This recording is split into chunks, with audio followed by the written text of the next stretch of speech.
নমস্কার বন্ধুরা, রকি কিচেনের তরফ থেকে সকলকে স্বাগত জানাচ্ছি। আবার একটা রেসিপি আপনাদের মাঝখানে শেয়ার করতে চলেছি, সেটা হলো চিনি দিয়ে আমের আচার। তাহলে চলুন দেখে নেওয়া যাক আজকের রেসিপি। এখানে আমি কিছুটা কাঁচা আম নিয়েছি। এখন প্রথমে কিন্তু আমের খোসাগুলো ভালো করে ছাড়িয়ে তারপরে টুকরো করে নেব।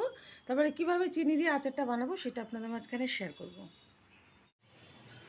আমের আচারটা বানানোর জন্য ওভেনে একটা কড়াই বসিয়ে দিয়ে দিয়েছি খুব সামান্য পরিমাণে জল। জলটা কিন্তু ফোটা শুরু হয়ে গেছে। জলের মধ্যে দিয়ে দিচ্ছি পরিমাণ মতো চিনি। যেহেতু টক ঝাল মিষ্টি আচারটা হবে সেই অনুযায়ী কিন্তু চিনিটা ব্যবহার করতে হবে। যতটা আম সেই বুঝে কিন্তু চিনিটা আমি ব্যবহার করলাম, আপনারা আপনাদের পরিমাণ বুঝে ব্যবহার করবেন। দিয়ে দিচ্ছি খুব সামান্য পরিমাণে একটু হলুদ গুঁড়ো, কালারটা ভালো আসার জন্য দিয়েছি। যাদের অপছন্দ সাদা রাখবেন, হলুদ কালার করবেন না, তারা কিন্তু হলুদটা ব্যবহার করবেন না। দিয়ে দিচ্ছি পরিমাণ মতো লবণ। এবার ভালোভাবে আমি ফুটিয়ে নেব।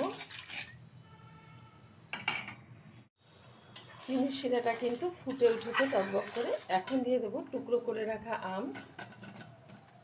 আমি লম্বা লম্বা টুকরো করে নিয়েছি, আপনারা আপনাদের পছন্দ অনুযায়ী টুকরোটা করে নেবেন। এবার ভালোভাবে আমি নেড়ে চেড়ে এটা আচারে পরিণত করব। আর এখানে কিন্তু এখন যেহেতু আমের সিজন না, এটা কিন্তু 12 মাসের আম, আর তার জন্য কিন্তু ভীষণ টক হয়। আপনারা নুন মিষ্টিটা একটু চেক করে মানে নেবেন, কম বেশি হতেই পারে, তো আমিও একটু চেক করে নেব কিছুক্ষণ পরে। আমটা কিন্তু খুব সুন্দরভাবে ফুটে উঠেছে। আর এটা কিন্তু আমি ঢাকবো না, ঢাকলে কিন্তু আমটা গলে যাবে, কারণ গোটা গোটা আমের আচার খেতে কিন্তু বেশি ভালো লাগে। আর এর ভিতরে কিন্তু কোনো শক্ত আটি হয়নি, সেই কারণেই এটা গলে যাওয়ার ভয় আছে। তো এখন আমটা অনেকটা সিদ্ধ হয়ে গেছে। এর মধ্যে একটা মশলা মেশাবো, সেটা আগে থেকেই আমি ভেজে নিয়েছি।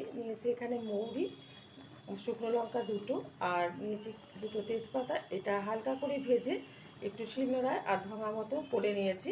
পুরো গুঁড়ো করলে কিন্তু ভালো লাগবে না, আধ ভাঙা মুখে পড়লে খাওয়ার সময় ভালো লাগবে। দিয়ে দিলাম আমের মধ্যে। আমার এই রেসিপি যদি আপনাদের ভালো লেগে থাকে, আপনারা অবশ্যই আমার চ্যানেলটিকে সাবস্ক্রাইব করবেন, লাইক করবেন, শেয়ার করবেন। আর এরকমভাবে একবার আমের আচার বানিয়ে খেয়ে দেখবেন, আশা করি ভীষণ ভালো লাগবে।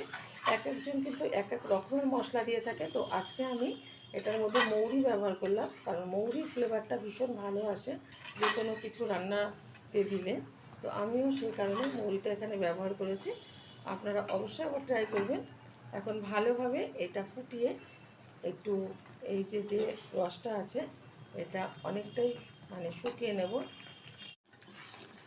আমের আচারটা কিন্তু হয়ে গেছে। আর আমি এর থেকে আর বেশি মানে জ্বালাবো না। এই যে এর থেকে বেশি জ্বালালে কিন্তু এটা চিট ধরে যাবে, তখন কিন্তু ভালো লাগবে না।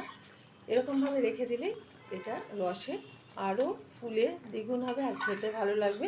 এটা মাঝে মাঝে একটু রোদে দিতে হবে, নাহলে কিন্তু নষ্ট হয়ে যাবে। যেহেতু কাঁচা আমের আচার, এটা কিন্তু রোদে ছাড়াই আমি এটা ডাইরেক্ট রান্না করে নিয়েছি, মানে আচার করে নিয়েছি। এখন ওভেনটা বন্ধ করে ঠান্ডা করে একটা জারে ঢেলে নেব। আর এটা প্রায় 6 মাস মতো কিন্তু রাখা যাবে একটু রোদে দিলে। তো যাই হোক, এখন আমি ঠান্ডা করে নিচ্ছি, তারপরে জারে ঢেলে নেব। দেখা হবে পরের ভিডিওতে নতুন কোনো রেসিপি নিয়ে। ধন্যবাদ।